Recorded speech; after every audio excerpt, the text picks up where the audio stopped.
دادگاه ولایت برینسک روسیه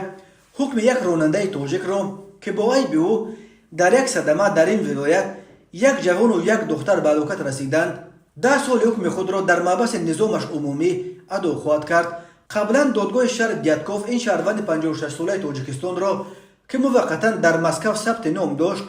بر اساس قسم ششم ماده 264 کودکس جنایتی روسیه برای ویران کردن قاعده های حرکت در راه در حالت مستی که از بی‌احتیاطی باعث هلاکت 2 نفر شده است به 10 سال محبس سکونتی یا کلونیا پسیلینی محکوم کرده بود. خدمات مطبوعات دادگاه ولایت برینسک خبر داد که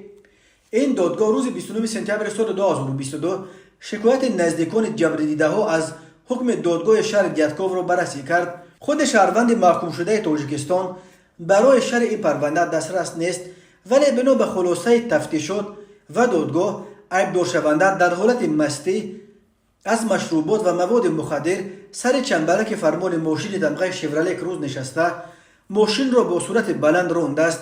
و در نتیجه به سمت مقابل حرکت برآمده به یک ماشین مازدا برخورده است. راننده 22 ساله مازدا در جای حادثه به هلاکت رسیده و دختر 20 ساله مسافر این ماشین در راه به بیمارستان. خدمات مطبوعات دادگاه ولایت برینسک در گزارشش میگوید راننده شورله گناه خود را اعتراف نکرد و در دادگاه پافشاری کرد که عرق و پیوه و مواد مخدر را یک روز قبل از حادثه استعمال کرده بود و اون روزی که صدمه رخ داد هوشیار بود، ولی دادگاه دیاتکوف او را گناهکار شناخته به 10 سال محبس سکونتی محکوم کرد. راننده تاجیک همچنین موظف کرده شد که به نزدیکان قربانیان 4 میلیون روبل یا بیش از 60,000 دلار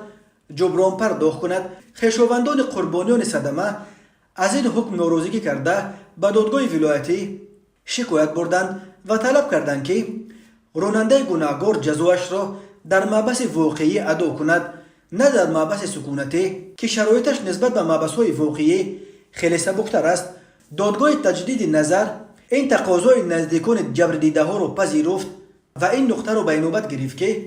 سطح موجودیت اسپریت ایتیل در بدن محکوم شده در روز صدمه 3 از 15% بوده است. چون این مقدار اسپریت ایتیل در خون انسان معنای ضرورالشوی او از مشروبات دارد. با حکم نو دادگاه ولایت برینسک راننده تاجیک اکنون روانه محبس نظامش عمومی می شود.